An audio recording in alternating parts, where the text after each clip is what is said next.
The following is an Operation Podcast production. 30 to 40% of the entire US food supply ends up in landfills.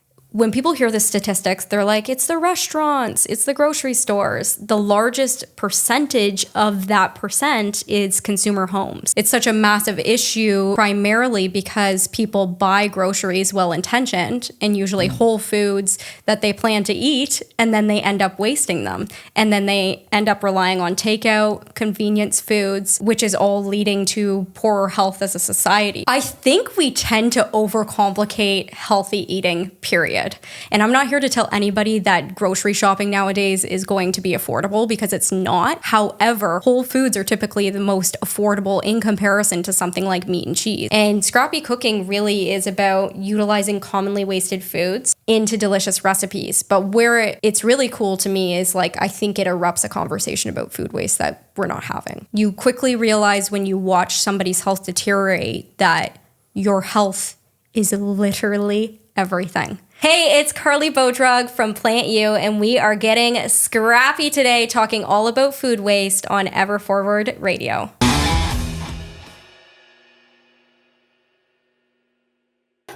Well, Carleigh, the most excited welcome, scaring you half to death welcome to Ever Forward Radio. Yeah. I'm so excited to be here. Thanks for having me. You're very welcome. And we have a lot of information to dive into around the world of nutrition, finances, plant-based, and kind of weaving all of those together. But I would like to start out of the gate kind of going through the lens of economics, nutrition through the lens of economics. Are we in poor health actually because of a poor money mindset, do you think? I think it definitely ties into it. I would have to think that the reason a lot of us are in poor health is because we're short on time, which ties into money. We're short on time because we're all chasing money. We're all short on money, so we're filling our time with 9 to 5s that turn into 7 till 6 o'clock at night, and we have no time to make any fresh food, which really is the crux of the issue. And I mean, I know I'm on here to talk about food waste, but it's such a massive issue primarily because people buy groceries well-intentioned and usually whole foods that they plan to eat, and then they end up wasting them. And then they end up relying on takeout, convenience foods, which is all leading to poorer health as a society. So the time and the money thing is really, I think, where we're falling short.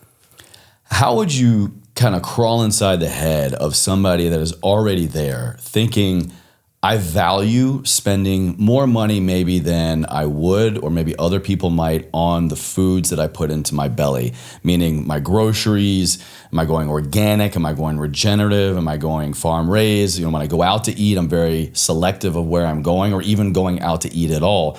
What do you think is going on in the mindset of somebody that has that value already sunk in? I think we tend to overcomplicate healthy eating, period.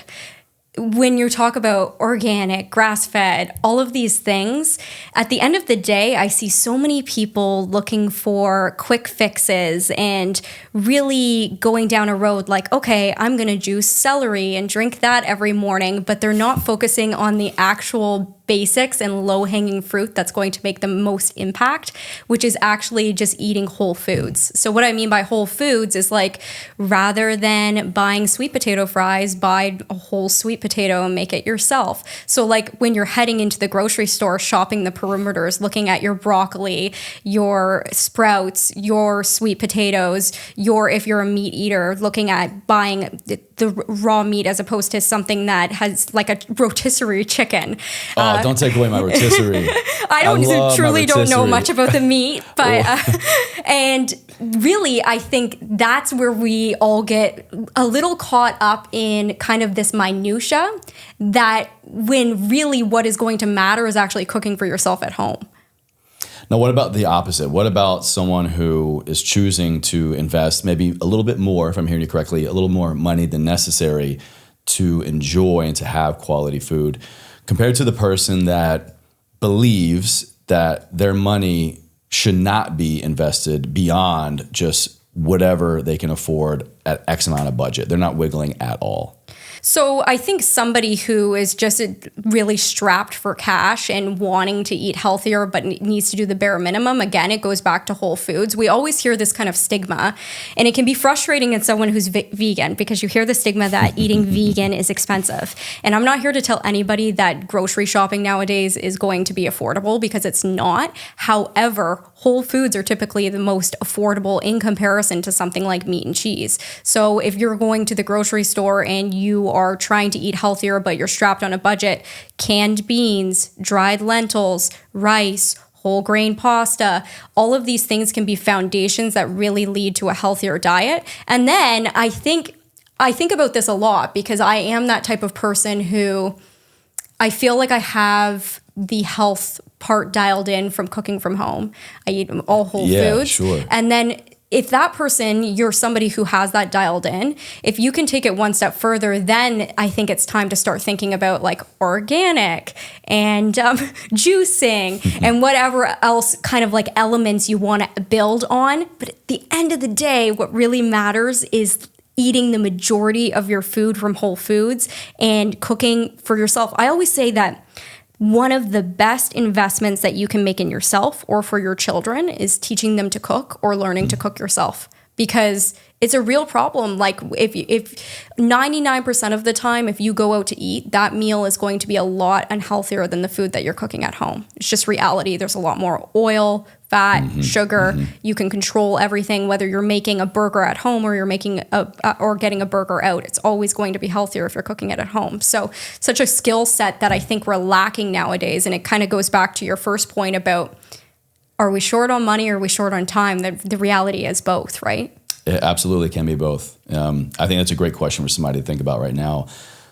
Maybe you're not where you want to be in your body composition, your weight, your energy. Maybe you got some wild labs that came back and you're trying to manipulate something for your overall health. Where is the excuse? Where is the lie? Where is the misunderstanding that is keeping you from really living a healthy life? Is it the food or is it the money? There might be a mindset shift in both. Well, here's the thing. I think we're all chasing something in life, but at the end of the day, if the vessel you navigate life with is not healthy, you have nothing. You quickly realize when you watch somebody's health deteriorate that your health is literally everything. So I think if somebody is listening to this and they haven't been investing in their health, maybe they've been chasing, maybe they're an entrepreneur. I mean, I've been there. I am an entrepreneur, but I've been there where I'm sacrificing my health in the name of like pursuing a business. It's not worth it because you can drive yourself into the ground and in some cases really pay for it later in life. So I think the greatest investment we can all make for ourselves is to invest in our health. How would you convince somebody, I can't afford to eat healthy, to you can't afford not to? Exactly. I think at the end of the day, if you don't have a healthy body, whatever that looks like for you, like I don't want to there's people who deal with chronic illnesses and whichever else that don't have a choice, right? But if you are in a healthy body or one that can be with the right choices from a nutrition standpoint, you are already so fortunate. And at the end of the day, it means everything to take care of that. And also, you know what I find? As a business owner, I definitely have been one of those people who have sacrificed my health thinking like, okay, if I'm not going to go to the gym this morning because I'm going to work. And if I don't work, I'm not going to be successful and I'm not going to gain this many Instagram followers and my book's not going to be a bestseller and whichever else. This mindset is so screwed up because I find when I'm actually going to the gym, I'm more productive. I think if you nourish... Have more energy, less brain fog, getting better sleep, you're recovering. It's this like slippery slope that we can very easily justify as other than, but once you've had a little bit of taste of what good feels like, you know. Exactly. You know. And it's a means to an end. It's to what you talked about earlier. If somebody's short or maybe they're not productive or whichever else, so they can't afford to eat healthy, whether that's short on time or short on money, by nourishing your body with whatever way you can, you're going to then see that payoff, I think, in the work that you do because you're going to have a lot more energy, right? Absolutely. Yeah. All right. So I know that my body feels great. Feels the most, I hate to say normal, but feels the most normal for me when I regularly consume meat. But I also love vegetables, and I know that I also feel great when I'm having a lot of vegetables in my life and getting good quality fruits, vegetables, and consistently. And I've even tried. I think a lot of people have tried a lot of things, trying to find the best diet, more of this, less of that. And I've tried everything, as a health coach and, person who's been in the industry for many years for myself, but also working with people, I felt like I needed to. Like, I need to be able to kind of report on. Absolutely. Yeah, it's kind of having, a little bit of toe in the water of everything. And so that's me. And I only say all that background information because I'm an N of one, and I've tested a lot of things, and I've arrived at what is true and feels great for me. And I know this to be true. How can someone else who maybe doesn't have that experience and hasn't tested a lot of things or even a thing, how do you think they can realistically arrive at that same confirmation that this is for me and this is not for me? It's exactly what you said, trial and error. I think for me, when I started eating a plant-based diet, I just immediately felt great. And I had spent so many years feeling really sluggish, really slow digestion, to the point where when I was 13 was prescribed laxatives. Yeah, so it was between 11 and 13, and I had a really slow digestive system was a major issue. And it's funny because as a society, we're so focused on protein, right? Which I'm not saying is wrong, but 99% of us meet the daily recommended intake of protein, but 95% of the population does not meet the daily recommended intake of fiber. Hold on one second. Yes. I know people slacking on fiber. Hell, I'm even slacking on fiber. But you say 99% of Americans? Barring a unique health condition, you're meeting the daily recommended intake. Now, I am not saying, I think it's per gram of body weight. It's like 0.8 per gram. Usually it's 0.8 per kilogram of body weight. Because every food contains protein. So every food contains some element of protein. So if you're eating enough calories in a day, typically you're going to at least meet that bare minimum. But almost none of us are meeting the fiber intake. I feel like some kind of, I got some beef with that stat. Okay. I feel like you'll want to confirm with me, but I would love to look at that data point. That's very intriguing to me. I am not a dietitian. I'm not going to sit here and argue that we all couldn't benefit by more protein or whichever else. But the fiber, it's interesting to me because all we ever hear about is protein. You're right. Yeah. But we never talk about fiber. Protein's more sexy, right? Yeah, protein is more sexy. We think about muscle, we think about collagen and whichever else. Yet nobody's talking about fiber. And where does fiber come from? It's devoid in meat and cheese. So absolutely no fiber. And that's a lot of what the standard American diet is made up of. So we have a society that is walking around if you have issues with constipation or slow digestive, or even the opposite, which a lack of fiber can cause, you need to start looking at eating more plants. So that's where I come from my work is I am not telling anybody to go plant-based, fully vegan. We need to get more plants on the plate. And I think it's undeniable that more vegetables or plants, barring, again, a unique health condition, is not going to be beneficial for your longevity and your overall health. Barring a unique health condition, is there a unique health condition that somebody might not actually benefit from by going more plant-based? I think there's some people who have IBS where they can't tolerate certain vegetables, and that can be a really big digestive issue. I think there's also, I know, benefits to the ketogenic diet with people who have epilepsy, I believe. So there's these unique health conditions where one train of eating that might be low fiber could benefit you. But I think we're talking about the average American, right? Or Canadian in my case. And we're not eating enough. We're not eating enough fiber at all. Why do you think that is? Is it because of just we're not getting enough whole foods, fruits, vegetables, or is just the diet overall, the most common average adult diet is just void of anything that's going to have fiber? I think it's both. And I think when we think about palatable foods, they're typically high in calories, high in sugar, high in fat. And that's where we are drawn to naturally. And those foods are so readily available these days. So we're avoiding And typically cheaper. yeah. So like you can go and get a really cheap like burger, right? That probably has no fiber in it between the white bread and the patty of meat, and then French fries. And I mean, oh my gosh, I feel like when I'm talking, I sound like this judgmental person. I am so not like coming at it from that perspective. I just think if I have any message that adding more fiber to your diet can be life changing, and like shifting the focus, like protein, yes. Shifting the focus to encompass fiber, I think could be really a game changer for a lot of people's plates. Could you explain to me why you, Carleigh, are plant-based? That is your choice in your diet, without trying to convince me to do the same. Okay. So when I was 11 years old, my dad was diagnosed with stage 2 colon cancer. And that was a very traumatic experience at the time. He went through surgery, chemotherapy, the whole bit. And during that time period, nobody ever once mentioned to him that we should at all shift our diet. And I was very much eating. I grew up on a little hobby farm with my parents. The Canada Food Guide at the time had these big sections for meat and dairy. So like that was the cornerstone of our diet, like with chicken wings on Thursday nights, ribs on Fridays, like very much meat based.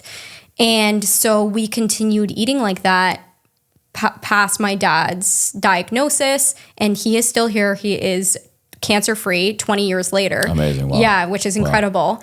And it was in 2015 that the World Health Organization announced that red and processed meat were now classed as group 2 and group 1 carcinogens. Carcinogens? Yes. Okay, now if somebody doesn't know that word, please define that for us. Yeah, so carcinogens is that there is proof that it can cause cancer. So this is red meat and processed meat specifically.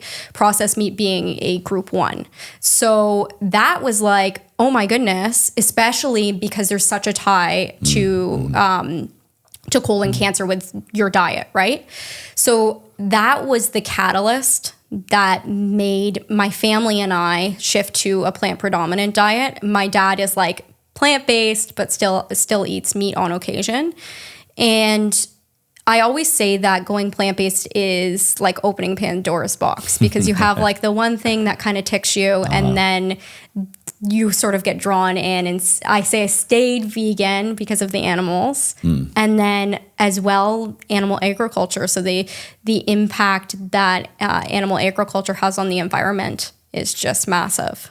People go on about, it's so funny, the thing I hear the most as a plant-based or vegan person is you eat soy and the Amazon rainforest is getting destroyed because of soy farming. Well, the majority of the soy that is being farmed in the Amazon or elsewhere is used to feed animals. And it's funny because people are always up in arms like, oh, the soy is going to cause, like a man to grow boobs or whichever else. And I'm like, first of all, it's not true. But second of all, you're getting it anyways because the animal is consuming it. So yeah, it's definitely naturally going to be in our food supply pretty regularly. Yeah. Actually, it's pretty surprising how much and where soy is in the diet that you wouldn't think, unless I'm not eating tofu, I'm not eating edamame, Exactly, yeah, soy's in everything. So yeah, it is crazy the impact that the food we have on our plate has on everything, really. Let's go there a little bit more, please. I think one of the most powerful ways I have ever heard people who have made a very conscious and hard shift into this is the way that I eat, it tends to come from a pretty emotional reason. You had a health scare, or even somebody close to you, like in your story, or you learned something about where our food comes from, the food supply chain, whether that's an animal, whether it's a plant, that just strikes you to your core. And that's a deep shift that most likely is not going to go anywhere.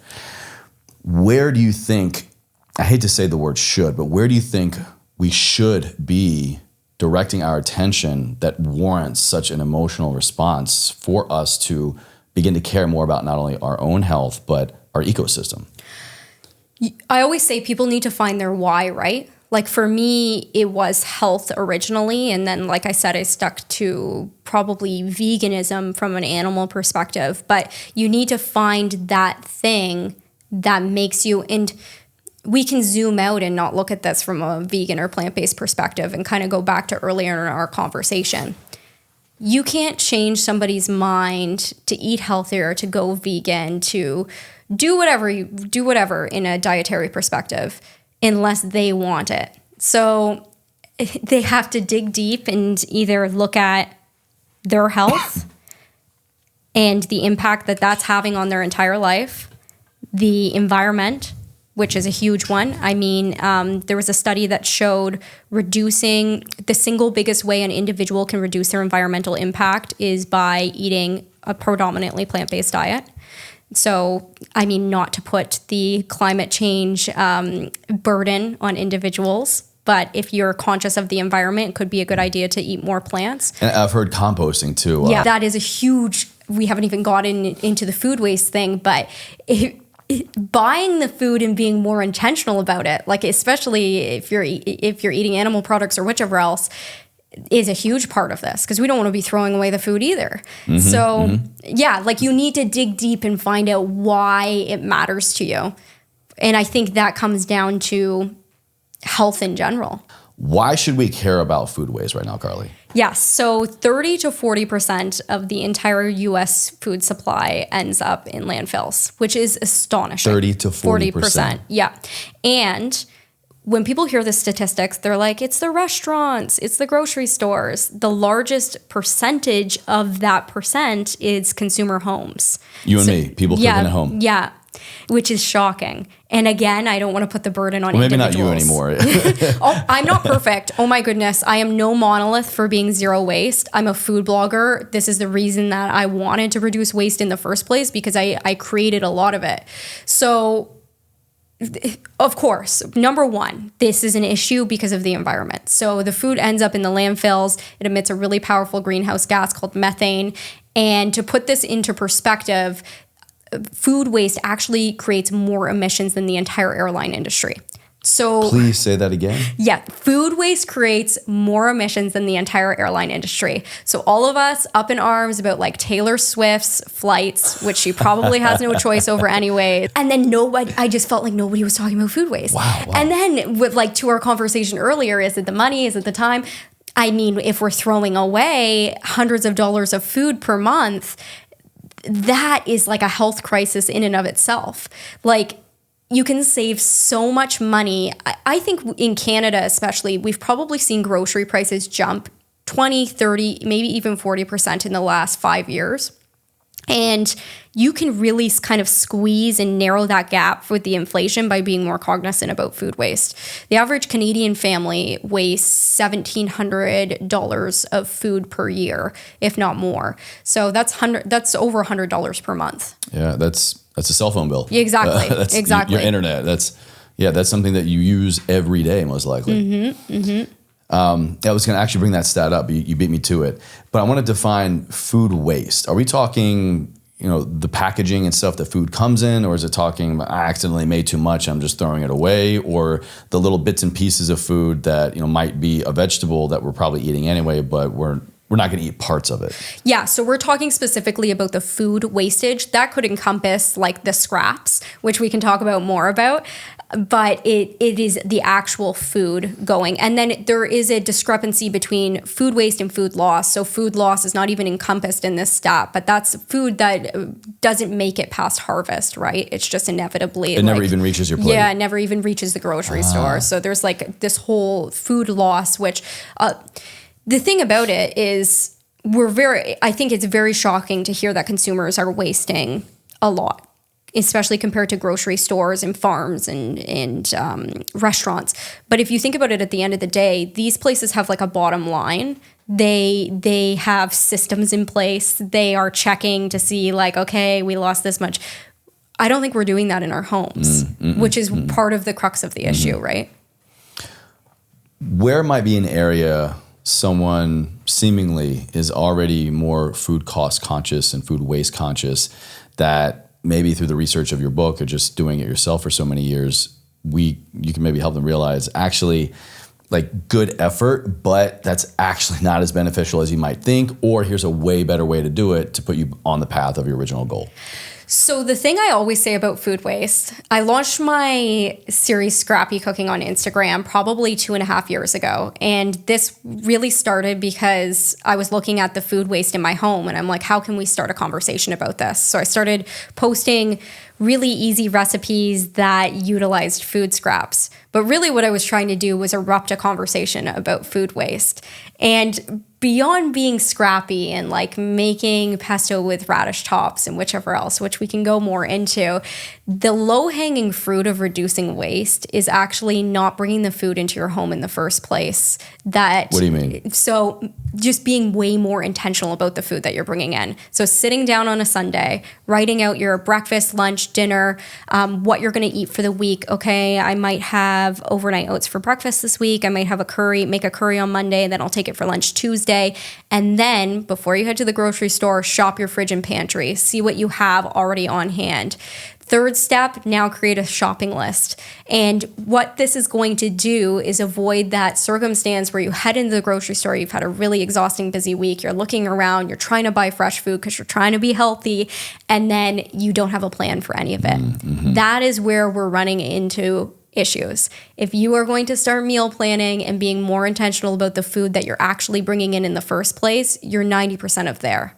You're the low-hanging fruit, for lack of better term there. That's incredible. I wouldn't have even thought that to go map out what you want to think, make a grocery list. That's the thing where most people go, and then you go grocery shopping. But I love that moment beforehand of go into your pantry, go into your fridge already.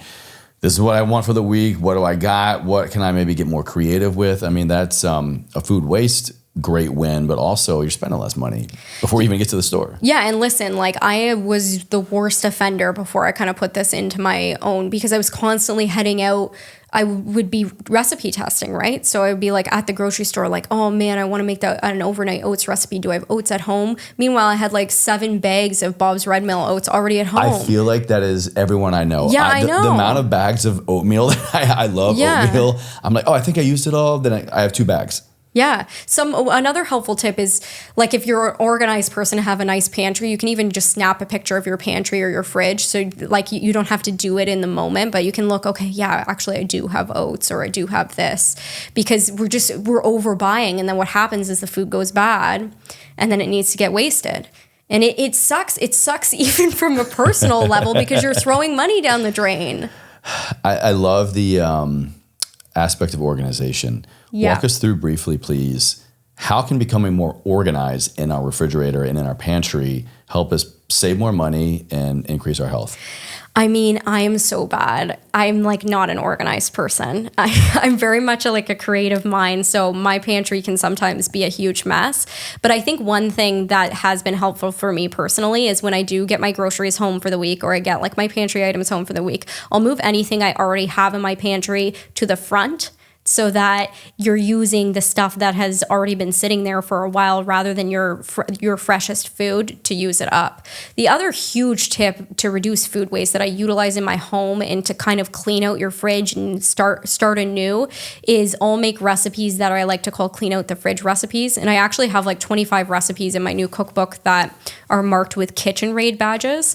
And what this does is enables you to kind of they're like clean out the fridge, like a stew. You're gonna throw like a kitchen sink dish. We're putting everything left over half your bell pepper. Okay, this recipe calls for white beans, but I have chickpeas. That's fine.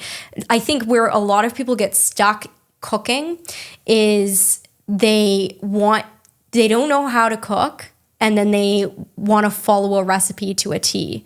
And the stakes are really low when you're cooking plant-based. 99% of the time you can make substitutions, especially if you're making like soup, stews, pastas. And I really want to empower people to be able to use up what they have, because that's a huge key here. So I would find a recipe that you really love and make it once a week at the end of the week. And hopefully it's like a soup or a stew, and you're literally throwing every vegetable that you have that's about to go bad in that thing. And then getting the nutrients from it. Because there's a whole piece to this. I always say, if you're going to start reducing your food waste, hopefully you start meal planning. You do the tip I said. You don't need a fancy cookbook for this. You literally just need a pen and paper to like write down a meal plan in a grid. Hopefully you start meal planning. Hopefully when you get the food home, you start maybe doing a little prep. All of this is going to tie into a healthier you, because you're eating the food that you actually bought. If we didn't have refrigeration, would your approach to nutrition change? Or how, let's say right now, refrigeration goes away, how would you go about reducing food waste and cost? That's a question I've never been asked in my life. Let me think. Yeah, let me think on that. I think if we didn't have refrigeration, I'd have to grocery shop a lot more because there's definitely items in my fridge that like rely on the refrigeration to be safe, right? So I think then you would be, I don't know why I think of this, but I think about being in like Italy and like heading to the market every day and like picking up items. The exact same thing. Yeah. I feel like a lot of European, small town European countries still do that. They go to market every day for the food they're going to eat that day. But isn't that kind of great? Because they're not buying a massive amount. They're not going to Costco, you know, which I love Costco, but you're going to Costco and you're like, man, I'm going to buy like this 3 huge things of spinach, well-intentioned. One head of spinach. Yeah, yeah.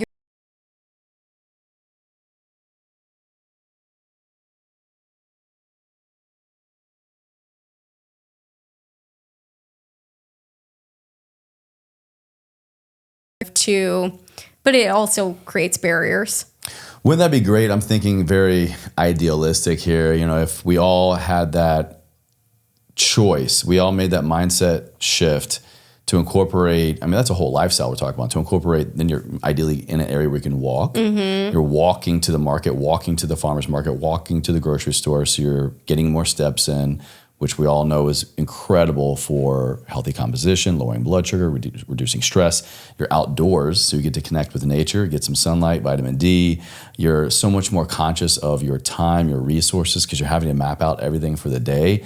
And I feel like that might be the secret sauce right there. So what you're talking about actually reminds me a lot about the blue zones, where absolutely, centenarians, they really do a lot of this. And Dan Beaudrug, who's the founder of the blue zones, talks a lot about this, that you need to build an environment around you that your default is like living a healthier life. So kind of exactly like walkable community, farmer's market nearby. I'm sure, you carpool on the walk. You know, you probably meet and hang out with so many people along the way. Exactly. All of that is like an idealistic environment. But the reality is that some of us do not live in places like that. Like personally in Ontario, Canada, it's completely unpleasant to go outside for 4 or 5 months of the year. I have to drive everywhere, you know? So it's tough.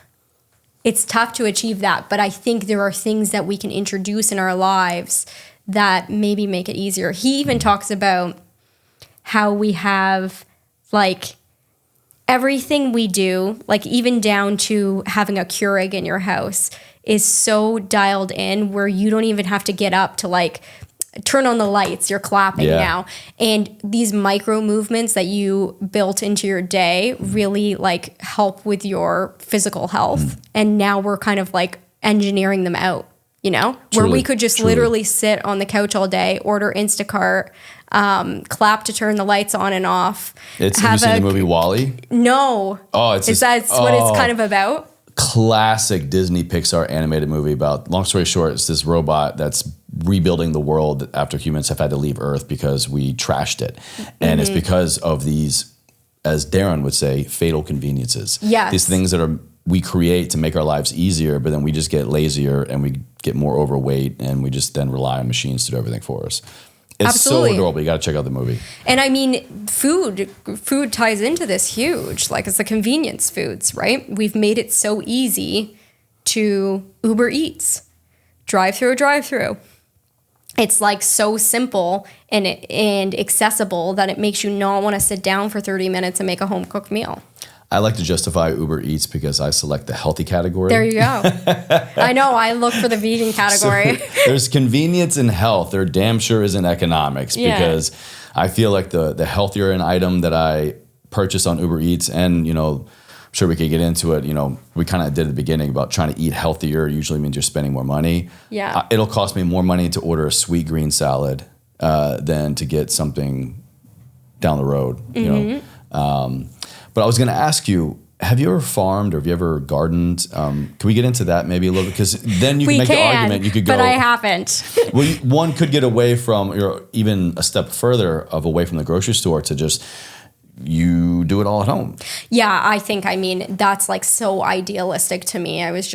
When I was even driving around California, like in Ontario, it's so barren. Like we have a growing season of like a month and a half to 2 months.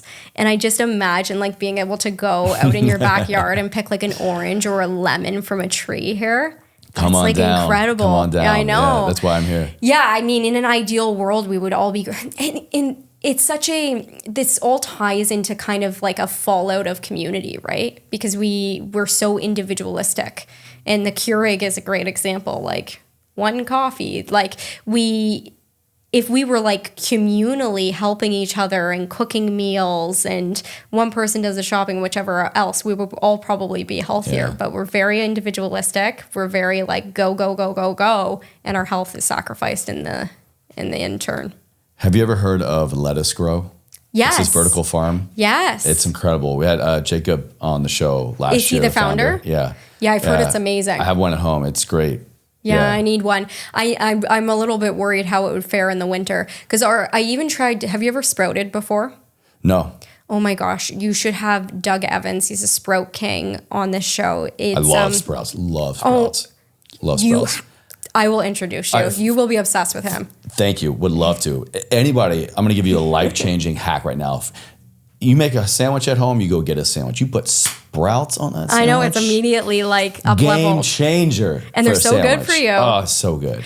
And sprouts are so easy to make. So I always tell people to start with lentil sprouts. So when we're talking about sprouts, for anybody who like doesn't know, if you think of like a hippie sandwich with those like broccoli or alfalfa sprouts, you can actually grow those at home and they're very cheap and it's so easy. So I always tell people to start with lentil sprouts because to me they're the easiest. So what you do is you just soak them in water overnight in a jar, then you drain them and rinse them, and then you kind of like have to have the sprouts draining and rinsing them every day, and they'll start to literally sprout, and that's so nutrient dense, and they have like a beautiful kind of nutty, bitter flavor, great for sandwiches, great for salads. But the reason I was talking about this is I was trying to sprout in the dead of winter this year, and like I just couldn't even get them going. It was so cold. Damn, really? So I worry about the lettuce grow. But it's like it would work it would work for like 9 months of the year. They have you can do it outdoors, which is where mine is, and they have it indoors. So it's the same unit, but they have like a special light ring you put on the top that shines down. You can keep it inside. Yeah, I know that would be cool to be like. It must feel good to like pick your greens and make a salad for yourself. And like it's the freshest. Pretty quickly. You're like, damn, like I did that. It's pretty cool.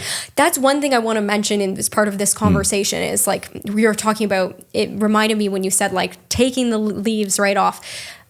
The thing that is so underrated are frozen fruits and vegetables. And the reason being that a lot of people assume that frozen fruits and vegetables are less healthy than the fresh. And it might be in a place like California, but if you live somewhere where your food is imported, oftentimes what will happen when somebody harvests the berries or they harvest the vegetables, they'll be flash frozen right away. Whereas your fresh food is often transported for days and days on trucks, so it loses some of the nutrients. So that frozen fruit, less food waste because you're keeping it in your freezer. It can taste great depending on the meal that you're making. It's really accessible and often cheaper and just as nutrient dense, if not sometimes more.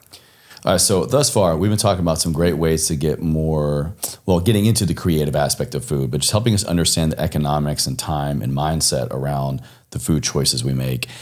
What you do is incredible. The way that you source seemingly random things and bringing them together. First of all, your Instagram account is just straight up food porn. I look at this stuff and I'm like, oh, like what is that? I need that in my life. And then I dissect and you break down kind of, I had this, I was cooking that, and I threw this stuff together, and then boom, boom, boom. It's this wild, outlandish dish or something that looks so familiar, and I can just tell it tastes so amazing, but just how you got there blows my mind. Where did all this come from? Yeah, I mean, I grew up with no cooking experience. My friends from college laugh at me because I was a girl who came to college stocked with a freezer full of tater tots, mini pizzas, loved to drink. And then I turned into this like health freak, plant-based vegan. So I think that is a testament that most people can do this. Like you can go from not eating healthy food to being somebody who is very passionate about healthy food. And so my background's in journalism, so I've always been a very curious person. And I think I applied that when I started cooking to food. I would look at things and be like, okay, what can I do with this? It really started with this desire to like look at my food I grew up eating and make it plant-based and make it taste as good, in my opinion, as the meat versions. And then it sort of, once I heard about food waste, like that statistic that 30 to 40% of food goes to waste, especially being passionate about the environment, I thought no one's talking about this. So that's where scrappy cooking was born. And scrappy cooking really is about utilizing commonly wasted foods. So I'm talking like broccoli stems, orange peels, radish tops, all sorts of stuff into delicious recipes. But where it's really cool to me is like, I think it erupts a conversation about food waste that we're not having. A lot of what you share thus far has been very alarming. And I think should someone choose to become more scrappy, to your point, with the food choices and recipes they're putting together, no doubt they're going to become a lot more aware of where did this come from? How much did it cost? Man, to think I used to just throw this away. It's kind of that aha moment we're talking about. What was another aha moment you had when you started this journey, maybe a recent one of this is something that seems so stupidly obvious and easy. Why isn't everyone doing this? What is one of those go-to dishes? Yeah, so when I think about one of the first scrappy recipes I made was with broccoli stems. And I had been braaiing broccoli for I hate broccoli stems. Oh, no. I confession on air. No. When I'm making broccoli, if I get the florets, I still cut off any little stems and I throw them away. So I was so shocked, and that was like a light bulb moment. I'm like, what are we throwing out elsewhere that I don't know about, that as a culture, we're just discarding without knowing. So the broccoli stems is a big one. You should try broccoli stem fries. I have a recipe on my page. They're very good. So you cut them into like matchsticks. You put them in breadcrumbs. Everything tastes good in breadcrumbs. They almost taste like asparagus. Everything tastes good in breadcrumbs. I love that. The other thing you can do with them, which you might prefer, is you can grate them into like a slaw. So if you're having like a coleslaw, yeah. So I have like a citrus cabbage slaw, and you would not even know there's broccoli stems in them. The other one that I was throwing out before I pursued my scrappy journey was beet tops and radish tops, which is so weird to me now because they're just like a chard or like almost like a kale. So you can chop them up, put them in salads, but you can also make them into sauces. So I have this I call it scrappy pesto, and it's basically replacing the basil in like a vegan pesto recipe with cashews, nutritional yeast, garlic, and you put any green in it. So radish tops are delicious, and you just blend it up. And I think it's just a great way to use up greens. You can put that on pasta. You can use it as a dip. And which else? Coffee grounds. So I make a great, I'm obsessed. So we make coffee every morning, and there's so many things you can do with the spent coffee grounds. So one of them, I have a great coffee ground granola recipe. So spent coffee grounds actually enhance the flavor of chocolate. They're totally edible. But the other thing, if you don't want to eat them, you can put them in your fridge in an open bowl, and it will act as a natural deodorizer. No way, really? Mm-hmm. So just like baking soda. No more baking soda. So it'll like suck it up. And you could be using them constantly. You're going to end up composting them, but I think it's like nice to have new life. The other thing you can do, and again, back to our earlier point of like me not really growing my own vegetables. I'm not an expert, but you can use them as a fertilizer. But they will kill some plants, but they will also grow some plants. So you'll want to Google. Do your research. I'm sure you're area dependent. Yeah. I've also heard that used coffee grounds make a little perimeter outside your house, and it kind of helps repel a lot of insects. Oh, I haven't heard that one. Yeah. So you kind of just make a little mound, like a tiny little perimeter, or maybe depending on how big your yard is. And I think it's supposed to kind of help thwart certain insects, particularly ants. It would make sense. And then it's just like it can really enhance flavor if you're wanting to. And you can do the same thing with tea leaves. So a lot of people, like if you drink tea, you can like cut open the tea bag and then use the leaves in like cakes or whichever else, especially Earl Grey is delicious, right? Ooh, all right. Yeah, I like that. Yeah. Okay, so now what about the most outlandish dish? What is one maybe that you still haven't been able to conquer? You've been trying, if you got something you can share, or one that is just, wow, we're really putting the elbow grease in. I'll give you two. So the one that people are always like most shocked by is banana peels. So what can I do with banana peel? So you can make banana peel bacon. What?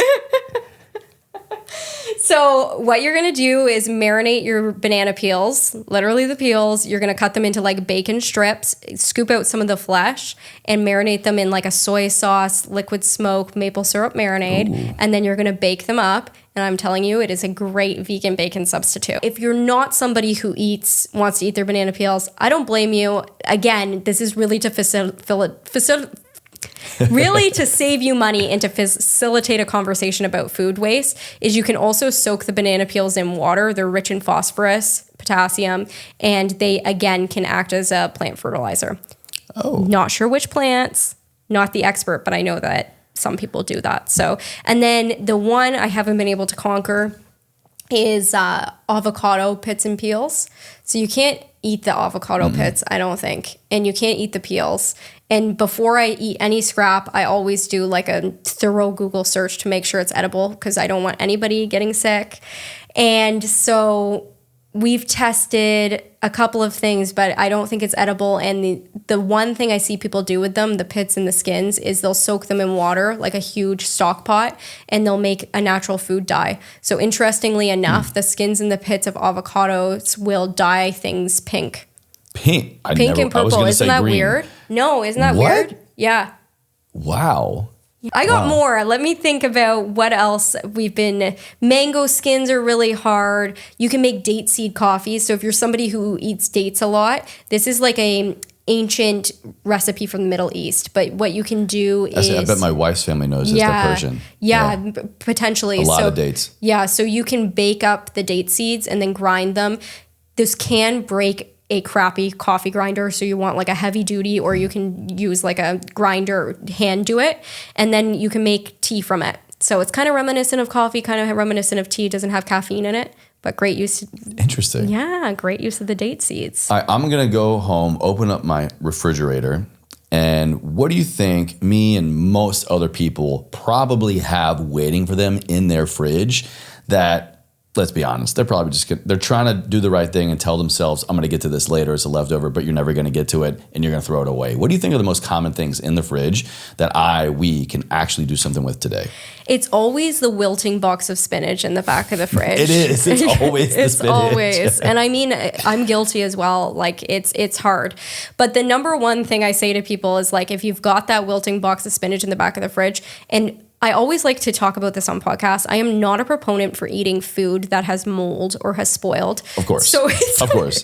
Look, I love mushrooms, but not that kind. Yeah. Yeah. So like once your spinach stinks, like it's time for it to go, you know? But if it's like, you're not going to get to it the next day, you're like, oh, it's about to go off. What I tell people is you can chuck it in the freezer and you can use it for smoothies, or you can take it one step further, blend it up with some coconut water and some chia seeds, put it in an ice cube tray, and then you have smoothie bomb. So then you can just add them to smoothies and they'll actually act as like a thickener. So that's a really great way to utilize your spinach. I mean, spinach is a great one too for cooking anything like a stew or a soup or a curry. It will like shrink down into nothing if you want to put handfuls in it. So if you're wanting to get rid of it, thinking about that as well. I think what a lot of people often so bread is actually the number one world's most wasted food. Really? Yeah, and it's often, I think, because people buy bread and then it can go hard really quickly. So there's a million ways to use stale bread, and you'll often even see recipes call for stale bread, but breadcrumbs. I was going to say it's got to be breadcrumbs, right? Breadcrumbs. You can make like a panzanella salad. So that's like a delicious bread salad where it's basically like a crouton salad. Delicious. You can make croutons with it. And then one thing I love to do with it, I have this stale bread French toast casserole. I call it last week's loaf breakfast casserole. It's like French toast. You'll make like a custard out of vegan yogurt and almond milk, a little turmeric, and pour that over the stale bread and then bake it. And you've got like a meal prep situation for the week, and the bread's rehydrated. Wow. I've heard you mention a couple of times, you're putting things into a blender, we're grating something, we're changing the entire look and feel of the food, which I think is a great point to make. Because odds are, if we look at food, we're like, well, what I see is what I think I can get. But that's not necessarily the case. Yeah, you can transform it. One great one that always shocks people is onion and garlic peels. You can dehydrate them and then grind them up into a powder and make a seasoning, just like garlic or onion powder. And seasoning is expensive. Seasoning's expensive. My so grocery this is a great bill way goes to use through them. the roof anytime I need to buy new seasons. I know, it's crazy. Seasonings. Yeah. And the other thing you can do, which I recommend to everybody who is just cooking in their kitchen, and I learned this from Rachel Ray, is every time you're making prep, you put a bowl beside you and you add all of your scraps to the bowl. So your onion, your garlic peels, whatever else you're cooking that day. You want to stay away from cruciferous because it can change the flavor. But then once you've got a full thing, put them in a freezer bag, put them in your freezer, and then once that's full, you can make your own broth. So you literally just dump all the scraps into a pot. Yeah. You add a whole bunch of water. I like to add a little turmeric seasonings, and you can make your own like really mineral dense broth out of the scraps. Of course, you're ultimately composting these at the end, but I think it's adding new life. And also broth is not cheap either. So it's another great way to make your own. I've also heard you mention now a couple of times turmeric. Is that your go-to spice? Yeah. What are some go-to spices you think we could get to really help enhance the flavor or to zhuzh up these scrappy recipes? You know why I use turmeric a lot is the color, and it's so good for you. Like if you pair it with black, so if you pair it with black pepper, so I do use it a lot, but like it can go a long way for something like this broth that we're talking about, like to add a yellow color that almost looks like the broth that you're buying from the store. Other spices I use all the time would be like paprika, garlic, onion powder. Those are like the main four. Turmeric, black pepper, salt. I mean, people undersalt their food often. I mean, it's so personal. It's really funny because inevitably I read like the Amazon reviews of my cookbooks, and there'll be one person who's screaming like, you didn't use enough salt, or another person like, too much salt. I feel like salt is such a personal thing, but oftentimes if you like get to the end of a dish, it comes down to salt, fat, acid, heat. And if you get to the end of a dish, and this is a great cooking tip that I surely did not invent, but you taste a soup and you're like, it's missing something. You want to probably start with salt, maybe add a little lemon juice, add a little spice, maybe some like chili flakes, and in fat. So either olive oil, sesame oil is a great garnish, and it will enhance a flavor by spades. My family growing up for a while was in the restaurant business. We had coffee houses and a steakhouse. Oh, that's cool. Yeah, and so I got to do everything. I was around the coffee grounds. I was picking up trash. I was in the kitchen, busboy, you name it, I did it. And in our steakhouse, it's a pretty high-end steakhouse, we had a great chef, and he taught me this amazing trick I still use a lot today. To desalinate, to pull salt out of a dish, like a soup or stew or something, you put a potato in. Yes, I've done that before. And it'll extract the sodium. It's crazy. Yeah, it can save your dish. And this is the thing that made me fall in love with plant-based cooking is the stakes are so low because you're not worried about like overcooking your steak. Right. You're not worried about like salmonella from the chicken. You make a soup and it's like too salty, add a bit more broth or add a potato like you just said. If it's undersalted, you can add more salt. Like you can usually save it, you know? There's going to be some mishaps, but the stakes are low. And I think it can be a great place to start if somebody's never cooked a meal to try plant-based cooking because it can be a lot of fun. What is your go-to dish for total satisfaction? And by that I mean it satisfies a craving, but also we all kind of have those dishes that just, just feels like home or makes you just feel so happy. Do you have one or two that are yours? Yes. So my number one that I make like probably every week, I love red curry. And this love affair with red curry started, I went to Thailand in about 2016, right when I had really like started getting into plant-based food. And I took a cooking class there with my husband, my now husband.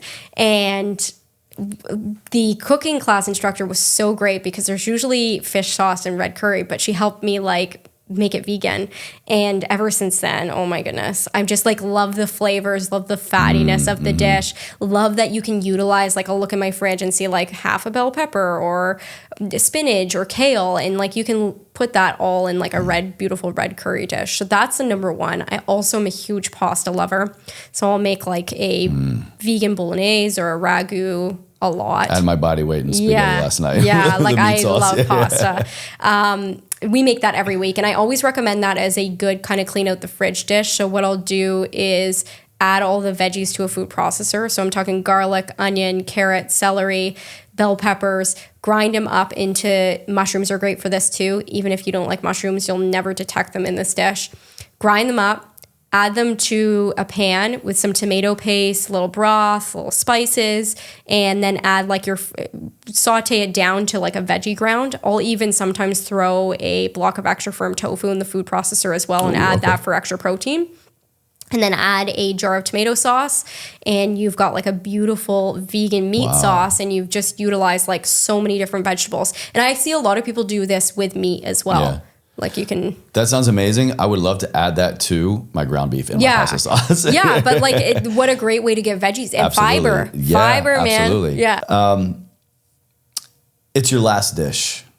Oh gosh. There's an asteroid coming to Earth tomorrow, and you've got dinner to cook. What is the dish you're making? That's like choosing a favorite child. Well, we all know there's one favorite child. Yeah. My last dish. You know what? For some reason right now, like if I had to choose, I'm really craving pesto. So I think I would do like a pesto pasta, lots of basil, and I would make it with cashews to make it kind of creamy. Oh, my favorite recipe in my new cookbook is a lemon peel pesto. So you replace the basil with lemon peels. Oh, it's She's so a pesto good. girl. I'm a pesto girl. Like pesto life. Pesto life. All yes. Right.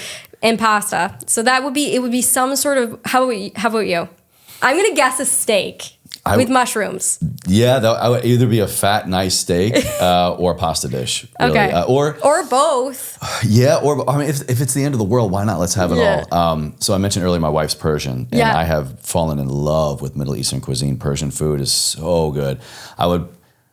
I would probably go steak with that pasta, and my wife's grandmother makes this dish called halim, and it's basically glorified oatmeal, but it takes forever to make properly because it's stewed with like minced and shredded. I feel like I've seen this meat. Before. Yeah. I'm a big hearty guy. See oatmeal, I got oatmeal at the wazoo. Love that dish. I would like eat a it savory oatmeal. Very, very. Very cool. Yeah, they normally put a lot of sugar on it. I don't use any sugar. I douse it with cinnamon.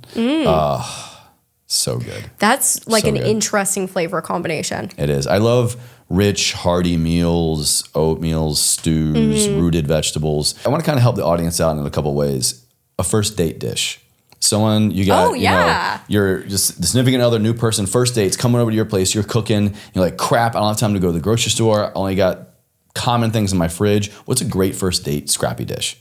Great first date scrappy dish. So one I would recommend is vodka penne. So that includes just tomato paste. I use coconut milk. If you're not vegan, you could use cream and vodka or lemon juice and penne pasta, and it's amazing. And one scrappy tip for that one is I like to use broccolini in it. And if you're ever somebody who's adding broccoli to pasta or broccolini, what you can do is just add it in the pot with the pasta while you're cooking it 2 minutes before you're done, and it will like blanch the broccoli. Wow. Yeah, so it'll cook the broccoli. Yeah. So you're not having to use a separate pan, and you're not using more water or whatever else, and then drain it, add it to that sauce, and you're good to go. All right, what about a scrappy dish for the parent that is really trying to get their young kid to eat their vegetables and to eat a healthy meal, but also time is a huge concern? I have this Rock Your Brock mac and cheese. Rock Your Brock. Yeah, and what you do is you actually grate an entire broccoli stem and the florets into the mac and cheese. And I have a mac and cheese powder that you can make, and it's actually made out of oats and nutritional yeast, so you can have that in your cupboard. Oh, wow. And then like add it to just some cooked pasta with some pasta water, little vegan butter. It's really good. I have one more idea here. Scrappy dish for that hangover Sunday. Oh, yes. What is something maybe that's going to really help nourish our bodies, and we don't have a lot of energy to create, but we need something? Scrappy dish for the hangover Sunday. So I have these great, and I mean, I don't know if you'd want to, I have like a 2-ingredient magic bread that's made with, you've probably seen this type of thing before, but it's made with flour and yogurt. but I use vegan yogurt, and you make like, I'm thinking pizza. So you make like a little, almost like a naan, and then you add like tomato sauce, vegan cheese, and veggies on it, and pop it in the oven. That would be like my hangover meal, but I probably would just like use a literal naan rather than make the bread from scratch. Although in the cookbook, we're making it. I was going to ask, what's your hangover meal? Whenever I've gotten a little too excited the night before, usually gravitate towards pho. Yeah. Like the pho soup. Yes. What's a scrappy pho rendition? Yeah, I have I have a great clean out the fridge ramen or something like that. And it's, again, a turmeric broth with soy milk. So it's nice and high in protein. We use a lot of coconut milk in plant-based cooking, so I wanted to use an alternative. But you start by like sauteing some onion, garlic, and ginger. Ginger is a great aromatic to add a lot of flavor to food, and great if you have a hangover, because great I feel like it's great for digestion, and it'll like kind of get your eyes watering a bit. So you start by sauteing those with a little bit of oil, and then you add turmeric as well, and then you add soy milk. So unsweetened soy milk is the base, and it's like a creamy ramen. And I like to you can use ramen noodles or brown rice noodles, and then you can just literally pick and choose what you want to put on top. So I like chopped bok choy, tofu, grated carrot, and that makes like a beautiful ramen that's going to make your eyes water a little bit with that ginger and turmeric. I love ramen, pho. So kind of getting towards the end here, I just want to, credit your work and everything you've been doing to kind of help bring fun, time-saving, money-saving things to the kitchen for us again. I got to ask, where does all this creativity come from? Because you're not a classically trained chef, you're a journalist, and it seems like you kind of just happened across all of this. Where do you get this creativity from?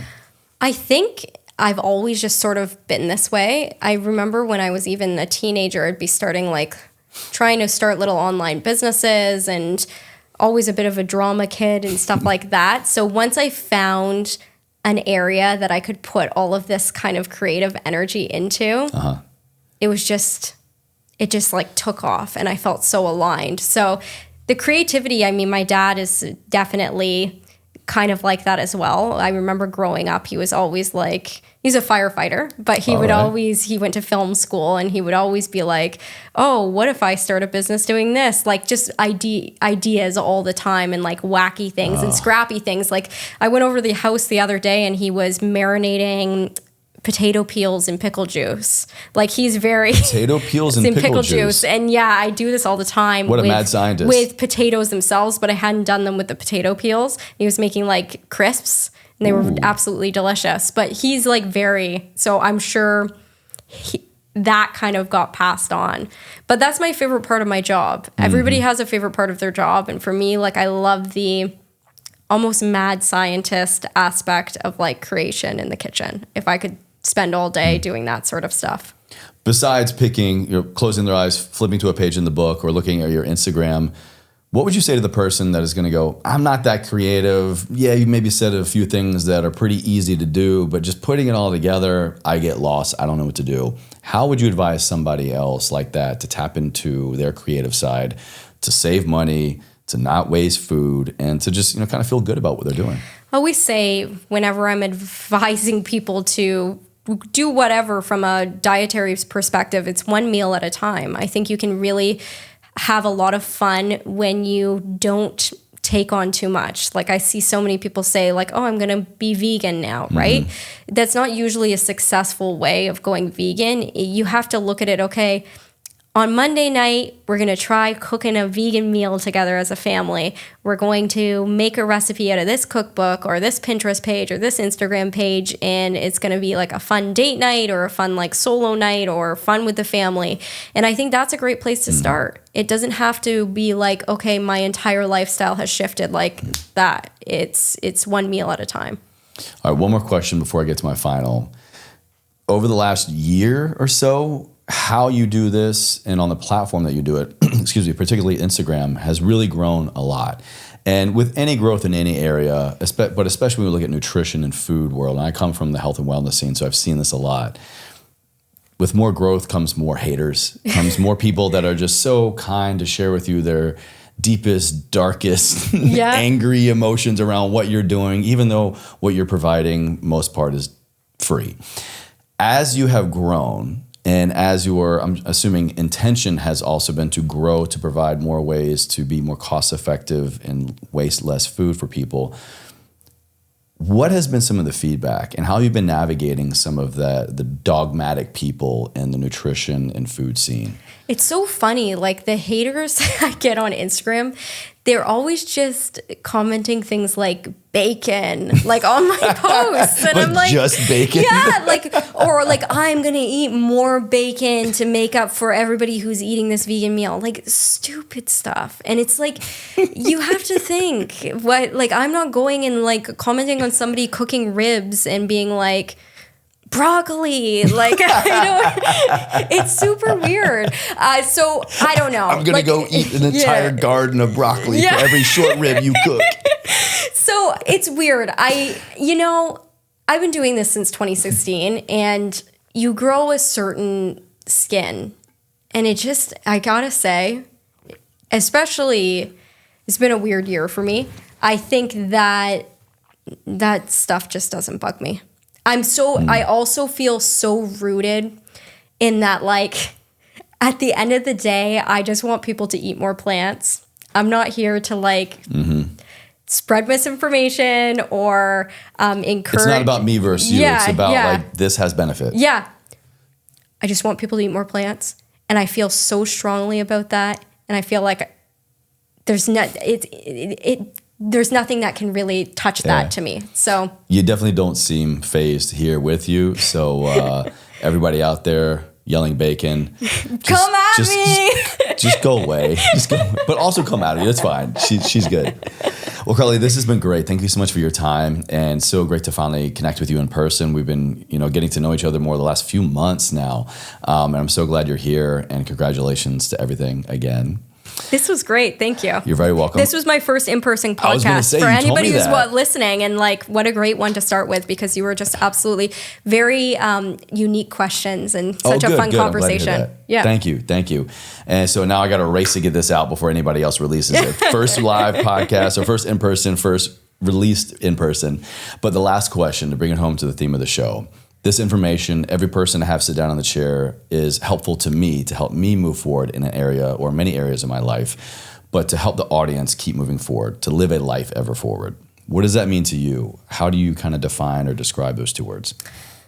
I think this applies to my life right now. I think I've been going through a really tough time in life, and I had to wake up and think to myself, okay, what is one thing I can do today to get myself out of bed and progress my life? And I think that's what ever forward means to me, is that, like, it doesn't have to, kind of to our earlier conversation, it doesn't have to be an entire lifestyle switch. I don't need to suddenly be this, like, if I am vegan, but if you're not vegan, you don't suddenly have to be vegan. It's one thing at a time. And one consistent thing every day can make a massive difference in your life. So true. Thank you again. There's never a right or wrong answer, I say. I always appreciate every one of my guests' interpretation. And, also a goal of mine is I hope that you get to walk away from today kind of just having what you do and how you do it through a different lens, through my lens and the Everforward lens here today. Hopefully you can take that and move forward in your life. I love it. Thank you. All right.